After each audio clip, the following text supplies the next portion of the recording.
하나님의 양육훈련이라는 제목으로 말씀을 나눕니다. 이 본문은 기억하실 분 기억하실 텐데 제가 우리 교회 처음에 와서 나누었던 본문이 기억나실지 모르겠어요. 감사하게도 우리들은 망각의 동물이죠. 그래서 말씀을 저도 새롭게 보면서 말씀을 정리해 봤습니다. 오늘 본문의 말씀은 우리가 지난 시간에 봤던 본문, 어린 아이를 집에 빚이 있어서 그 아이를 종으로 보내야 되는 지난 시간에 봤던 내용과 차원이 좀 더 깊고 다른 내용이죠. 하나밖에 없었던 아들이 그만 병에 걸려서 죽고 마는 그런 어떤 안타까운 사연인데 결과적으로는 해피엔딩으로 끝나요. 죽었던 그 아이가 엘리사의 기도를 통해서 다시 살아나는 굿뉴스로 끝나는 스토리죠. 내용을 먼저 소개해 드리면요. 오늘 본문에 엘리사가 있었던 곳은 갈멜산 근처에 있었습니다. 그의 원래 삶의 거처는 갈멜산 근처였는데 수네 사역을 하는 중에 오늘 본문에 살고 있는 이 여인이 있는 곳 수넴이라고 하는 지역에 수네 사역하러 왔습니다. 그때마다 이 엘리사의 복음 전하는 사역에 어느 한 여인이 간청을 해요. 제발 우리 집에 오셔서 식사도 하시고 피로도 좀 푸시고 그렇게 쉼을 얻고 하나님의 일을 감당했으면 좋겠습니다. 너무나 진지하고 뜨겁게 엘리사를 붙드는 이 여인의 이름은 수넴 여인으로 기록되어져 있습니다. 원래 이름도 기록으로 남겨있지 않죠. 그래서 이 여인이 어느 정도로 엘리사를 그렇게 섬겼는지 엘리사가 감동이 되는 거죠.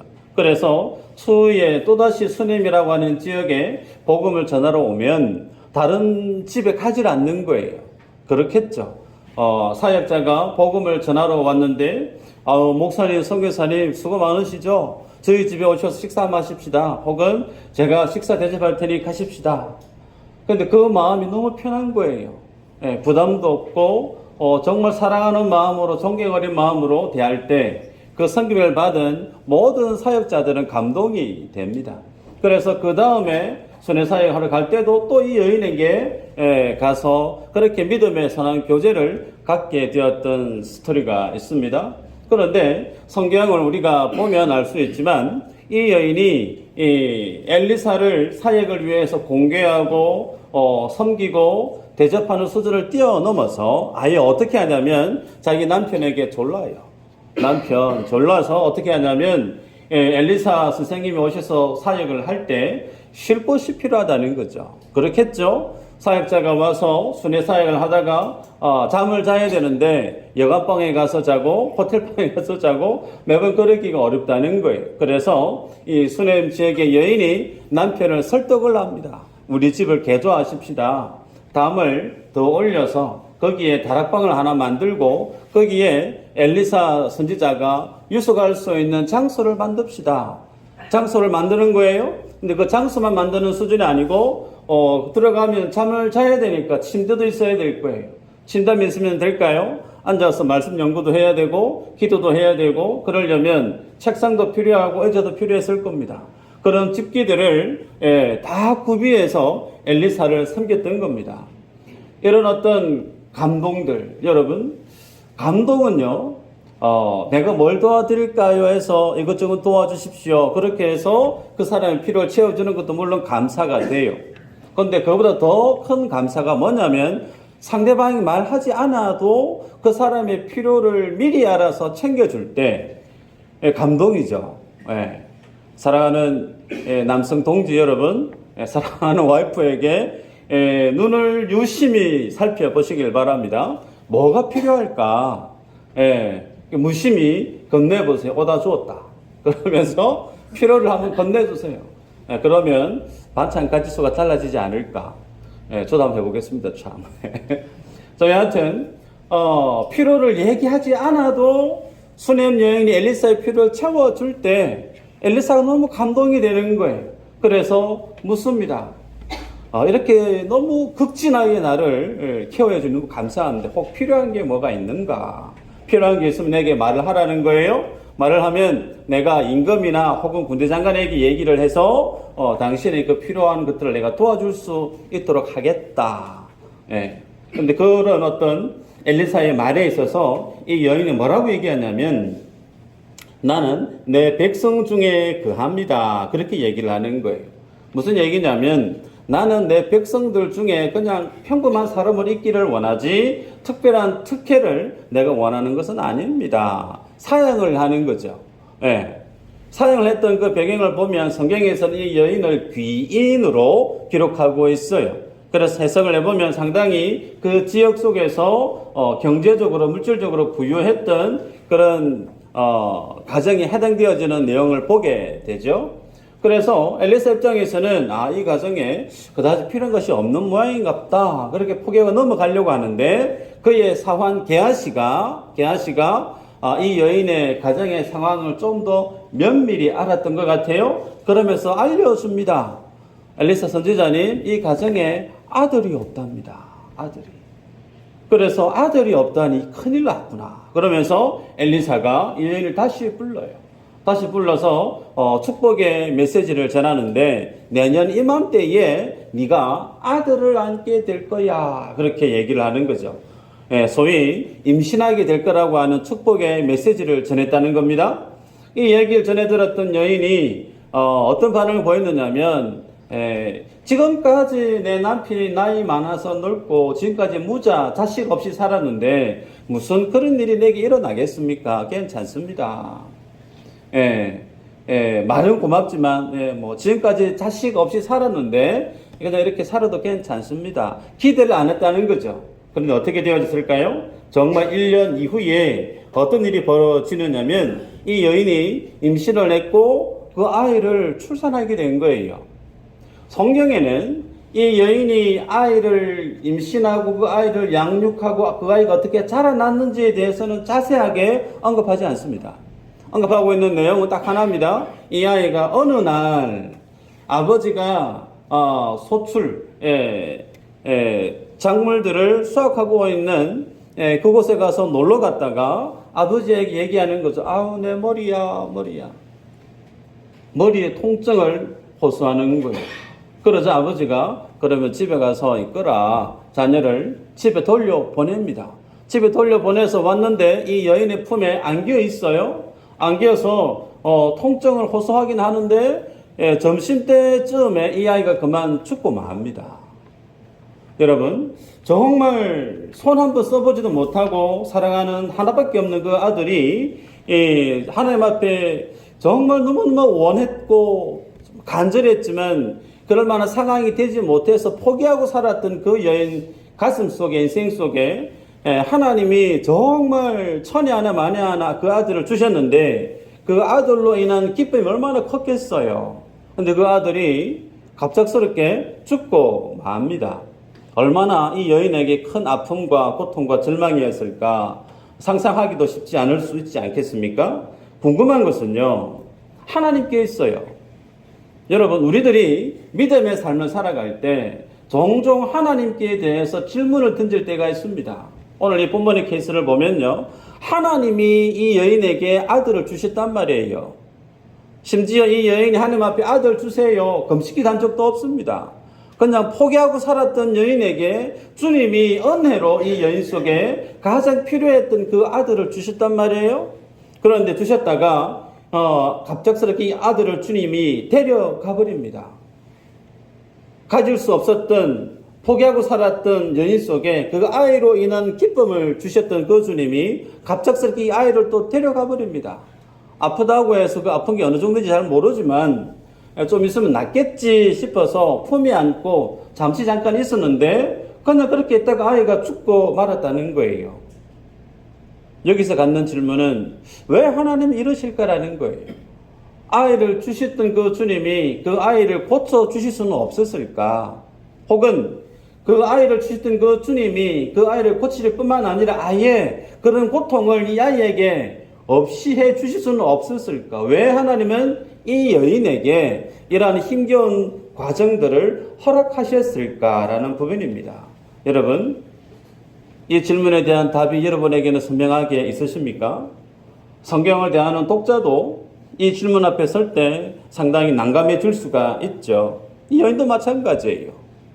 하나님께 대한 질문이 너무나 궁금하고 마음에 안타까움이 있고 괴로움이 커서 이 여인이 어떻게 행동을 하느냐면 아이를 안고 엘리사를 위해서 마련해 두었던 그 방에 그 아이를 눕힙니다. 그 방문을 닫아요. 그리고 남편이 돌아왔을 때 그 남편에게 얘기를 합니다. 내게 종 한 사람 그리고 사원 한 사람 나귀 한 마리 주시면 내가 하나님 사람에게 달려가서 그 하나님 사람 얼굴 보고 오겠습니다. 그렇게 얘기를 하는 거예요. 그리고 묻습니다. 남편이 궁금하니까. 아니 지금은 초하루도 아니고 안식일도 아닌데 무슨 일로 갈멜산 수님 지역에서 거진 100리가 넘는 꽤 먼 거리란 말이에요. 그 먼 거리를 초하루도 아니고 안식일도 아닌데 무슨 일로 가려고 합니까? 라고 물었을 때 이 여인이 평안을 위해서 잠시 다녀오겠습니다. 그렇게 얘기하고 말아요. 여러분, 이 여인의 이 행동이 이해가 가십니까? 아이가 죽었어요. 그러면 그 아이의 죽음 앞에 가장 가슴에 찢어지는 고통, 거의 뭐 대성통곡을 해도 이상하지 않을 법한 그런 괴로움이 자녀를, 아들을 잃어버린 어머니의 그 마음이 있을 텐데 성경 본문에는 이 아이로 인한 죽음에 대한 눈물 흘린 흔적들이 집안에서는 나타나지 않습니다. 그리고 이 기후는 뜨거운 건조기후 아닙니까? 시신을 버려두면 하루 만에 부패하기 시작해요. 그러면 통상적으로 아들이 죽었으면 마음이 너무 괴롭고 힘겨워서 울부짖으면서 동시에 뭘 해야 되느냐면 그 아이의 장례를 준비하는 게 원래 맞죠. 그런데 장례도 하지 않습니다. 그 아이를 엘리사가 머물렀던 다락방에 누입니다. 그리고 문 닫고 먼 길 그 백리를 한걸음에 달려가는 여인의 모습을 본문을 통해 볼 수가 있습니다. 여러분, 이 모습을 보면서 죽음 앞에 괴로워서 달려왔던 이 여인을 보았던 엘리사, 특별히 이 엘리사를 왜 이 여인은 보려고 애를 썼을까? 자세하게 언급되어지지 않지만 분명한 것은 자녀를 잃은 극심한 고통도 혹은 그 괴로움도 급하게 장례를 치러야 되는 그 모든 처리해야 될 그 많은 일들보다 무엇이 가장 이 여인에게 급했을까? 왜라는 거예요. 왜 하나님이 나에게 이런 힘겨운, 감당하기 힘든 고통을 허락하시는가? 알고 싶었던 겁니다. 모든 것들보다 이게 먼저 내 속에 해결되어져야 될 만에 내가 이 이후의 사건들을 받아들일 수 있는 여유가 생겼던 것 같아요. 여러분, 그리고 나서 이 여인 엘리사를 만납니다. 만나자마자 엘리사의 발을 붙들고 울부짖습니다. 28절에 보면요, 내가 내 주께 아들을 구하더이까? 나를 속이지 말라고 내가 말하지 아니하더이까니. 28절에 보면요, 속에 무너져버린 아픔이 울분으로 쏟아져 나오는 여인의 모습을 볼 수가 있죠. 그러면서 내가 아들을 구하더이까? 그러면서 엘리사의 발을 붙들고 울부짖는 여인의 모습을 보면서 직감하죠. 아들이 죽었구나. 아들이 죽었구나.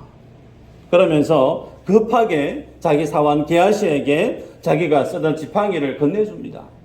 지금 달려가서 그 지팡이를 그 아이 머리맡에 두고 하면 그 아이가 살아날 것이다 라고 언지를 줍니다. 그러면서 그 여인을 돌려보내려고 하는데 여인이 돌아가지 않아요. 그러면서 하는 얘기가 뭡니까? 하나님의 살아계심을 두고 30절에 보면 여호와께서 살아계심과 당신의 영혼이 살아계심을 두고 맹세하노니 내가 당신을 떠나지 아니하리이다. 엘리사가 이에 일어나 여인을 따라가니라. 네, 여인을 따라가는 엘리사의 모습이 30절에 소개가 됩니다. 결국은 어떻게 되어졌을까요? 여러분, 게하시가 지팡이를 그 어린아이 머리맡에 놓았는데 아이가 살아나지 않습니다. 종국에는 엘리사가 그 아이 위에 기도함으로 이 아이가 살아나는 것이 우리가 읽었던 전체 본문의 내용이죠. 여러분, 이 내용 속에서 성경이 우리에게 주는 첫 번째 교훈이 있습니다. 그것이 뭐냐면 하나님의 사람에게 있어서 하나님의 그 역사를 경험하게 되는 것은 자신의 한계를 인정할 때 주어지는 은혜라는 거예요. 여러분, 하나님의 살아계심과 그 하나님의 능력을 내가 체험하기 위해서는 내 안에 무슨 고백이 먼저 터져 나와야 되느냐면 내 한계에 대해서 인정할 줄 알아야 된다는 거예요. 여러분, 엘리사가 예를 들어서 수냄 여인이 달려올 때 먼 발짓이 달려오는 걸 보았어요. 보면서 미리 이 수냄 여인에게 있어서 일어난 사연을 미리 알았더라면 어땠을까요?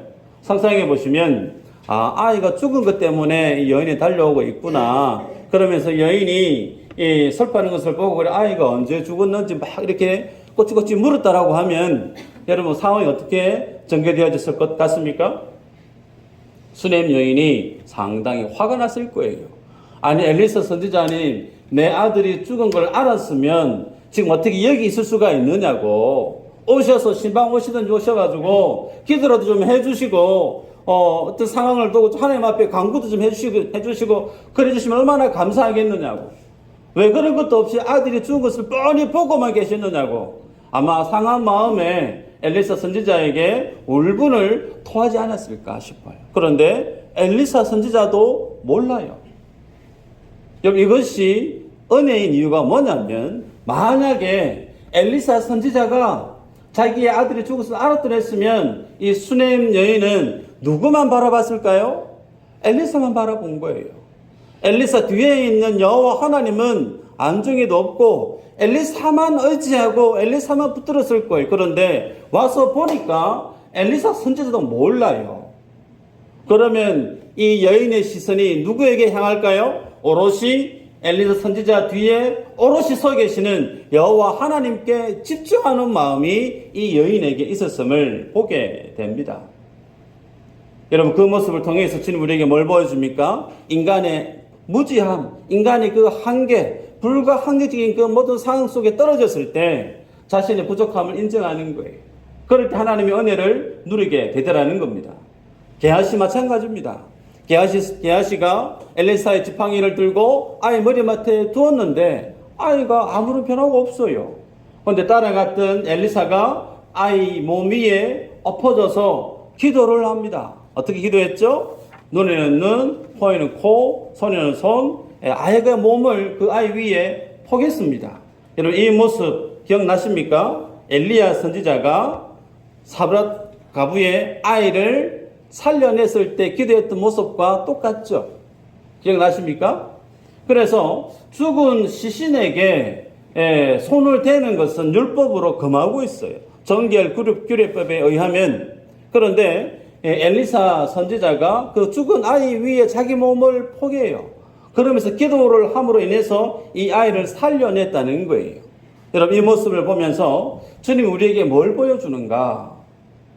기도가 얼마만큼 중요한가? 하나님 앞에 자신의 부족함을 아는 사람은 하나님의 능력을, 하나님의 행하심을 경험하게 되어지는데 그 루트는 뭐냐면 기도라는 거예요. 예수님께서 변화사 사건 이후에 산에서 내려옵니다. 그런데 그 산 밑에 무슨 일이 벌어지죠? 제자들이 귀신 들린 아이를 두고 부모와 실강이를 벌이는데 그 귀신 들린 아이를 고쳐주지를 못해요. 그리고 주님이 내려와서 주님이 무슨 일인지 알고 난 이후에 그 아이의 부족함을 고쳐주시죠.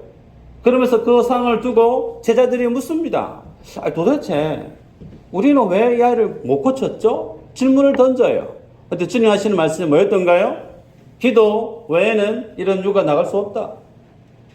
여러분, 이 부분을 기억하시기를 바랍니다.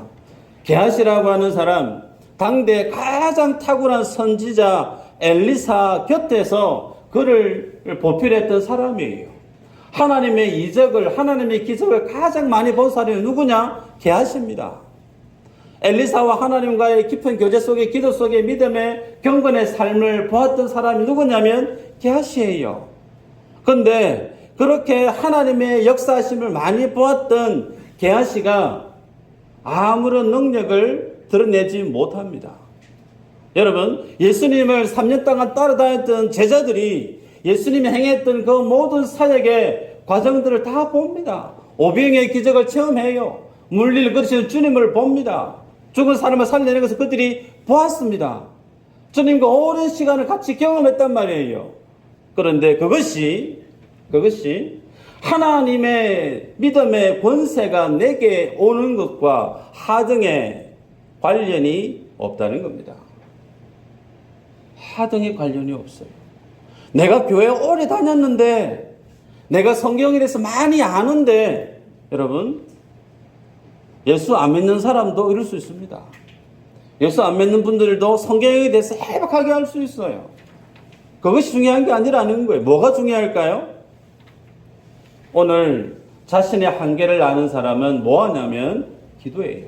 근데 그 기도가 어떤 기도냐면 특별히 생명을 구원하는 그 기도에는 자기 자신을 던지는 기도를 했다는 겁니다. 예수님이 그 기도를 행했습니다. 여러분, 삭개오의 사건을 아실 겁니다. 돌 모아가 남에 올라가 있었던 삭개오, 주님이 보고 삭개오 내려오니라.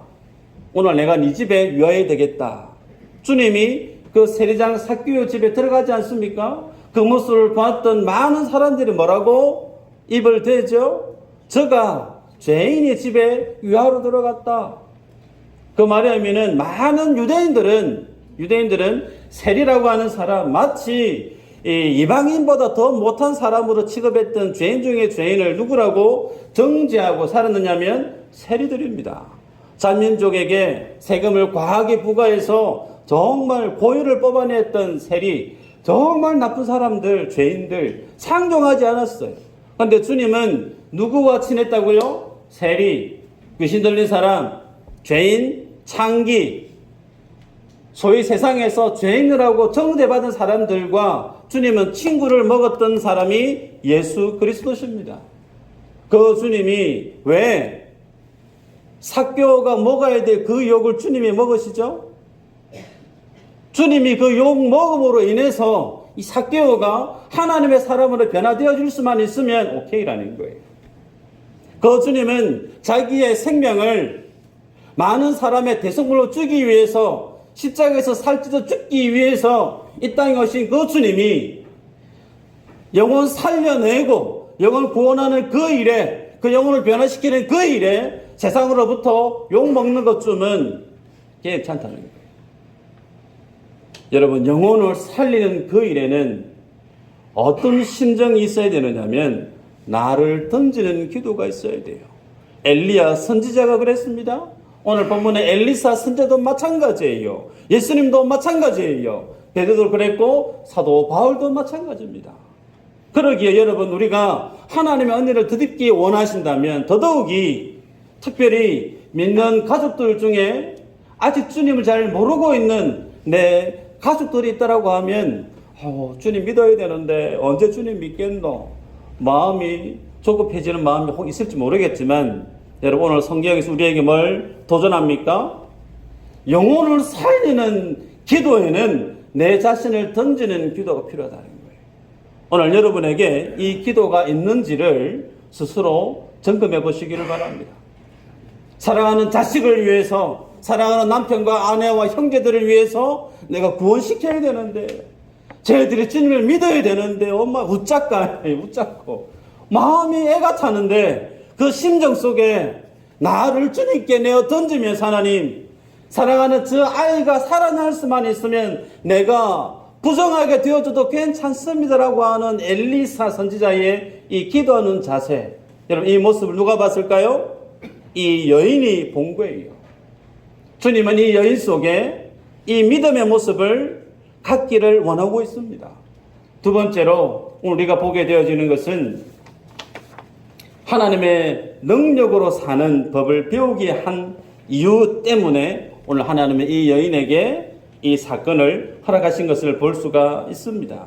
여러분, 하나님은요, 이 여인이 지니고 있는 믿음의 수준을 뛰어넘는 수준을 요구하고 있어요. 생각해 보시길 바랍니다. 수넴이라고 하는 지역 가운데 귀인으로 불리는 여인이에요. 하나님이 비록 그에게 물질을 주셨지만 그 물질 가지고 이 여인은 어떻게 해요?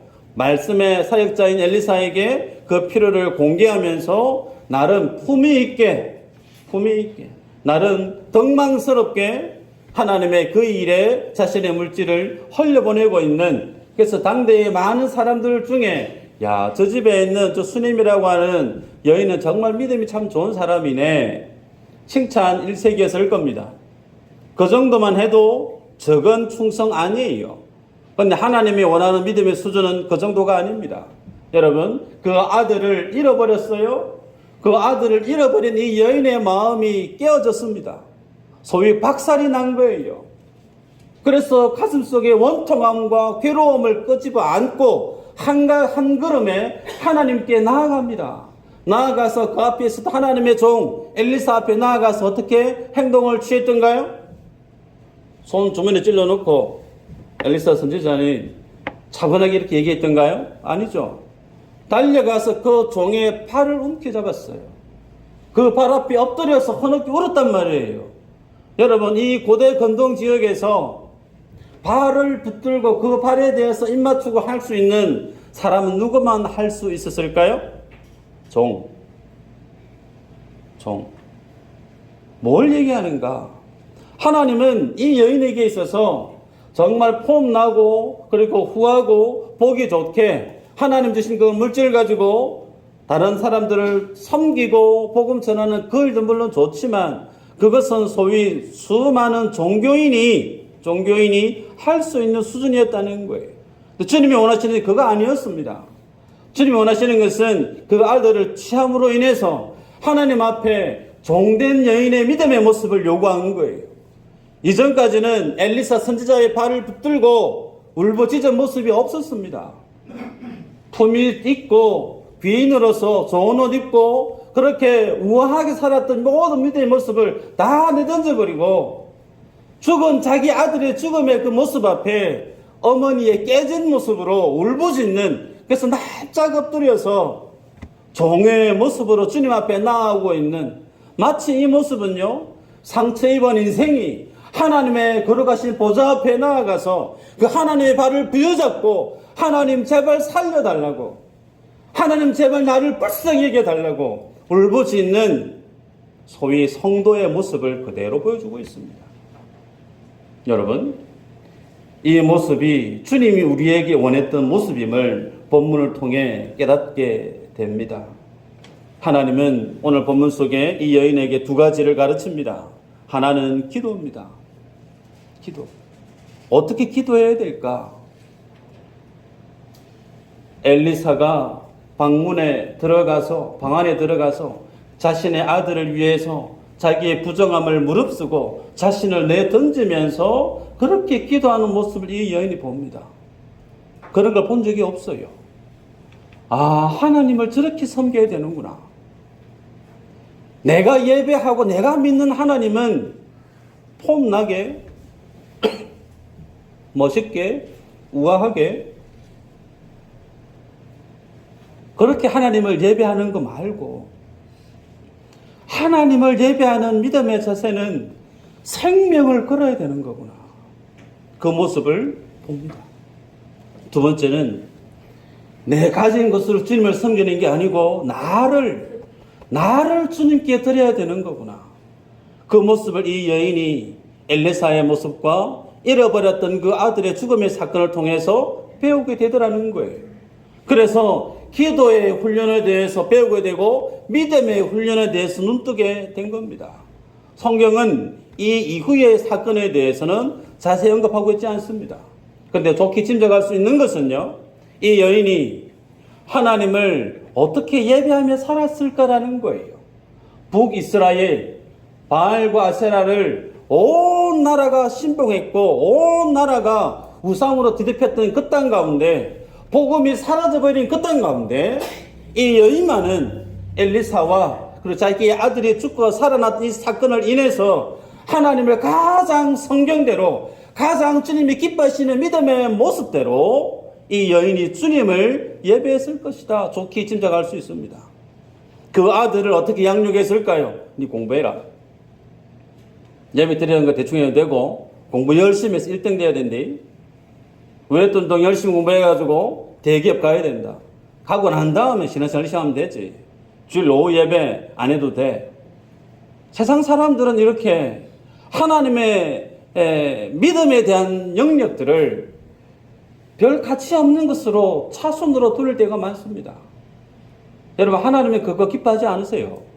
하나님은 하나님의 은혜로 다시 죽었다가 살아난 그 아들을 보면서 그 아들을 이 여인이 어떻게 양육했을까?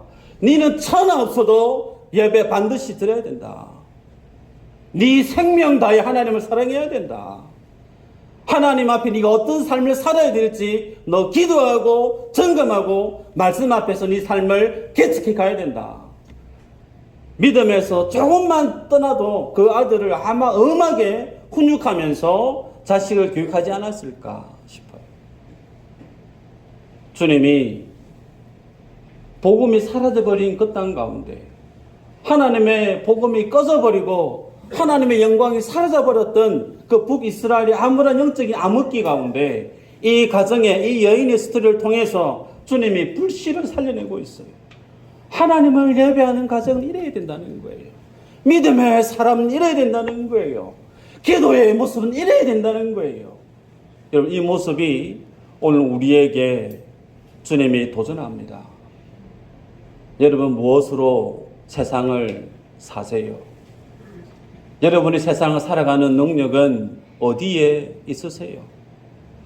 예수 없는 사람은 돈에 있습니다. 예수 없는 사람은 인맥에 있어요. 예수 없는 사람은 자기가 가지고 있는 스펙, 소위 능력이라는 것에 자신의 삶의 근거를 두고 삽니다. 아니, 예수의 생명을 지닌 성도는 예수님으로 삽니다. 예수님만으로 살아야 돼요. 그 주님만이 내 삶의 목적으로 삼고 살아야 그가 하나님의 긍휼을 덧입고 하나님의 은혜를 덧입고 아멘이 나와야 되는데 하나님의 풍성한 은혜를 덧입고 살아갈 수가 있습니다. 이 믿음의 삶을 살아내는 기도의 사람이 되시고 믿음의 사람이 되시기를 주의 이름으로 축복합니다. 아멘. 기도합니다. 하나님 감사합니다. 우리가 세상을 살아갈 때 때로는 내 지혜로 내가 살아왔던 삶의 모습으로 도무지 이해되지 않는 고난의 시간들이 혹 있을 수 있습니다. 그 고난이 주님 우리에게 주시는 이유가 분명히 있을진데 오늘 본문의 말씀을 통해 깨닫게 되어지는 것, 특별히 멈춰버린, 끊어져 버린 기도의 명맥을 다시금 회복할 수 있도록 도와주시기를 원합니다. 영혼을 살리는 그 일에는 생명을 걸어야 되는 줄 압니다. 전도해야 될 전도 대상자가 있고 주님을 만나야 될 내 사랑하는 피부치가 있을 때 주님은 적당히 기도할 수가 없습니다.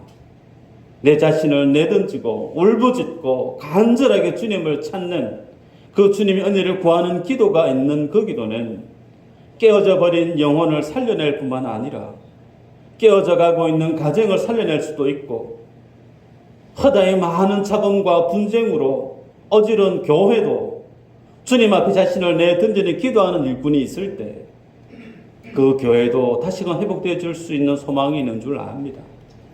아버지 하나님, 세상을 사는 능력이 내 가지고 있는 능력이 있지 않고 내 소유한 물질이 있지 않고 하나님께만 있음을 고백할 수 있도록 도와주옵소서.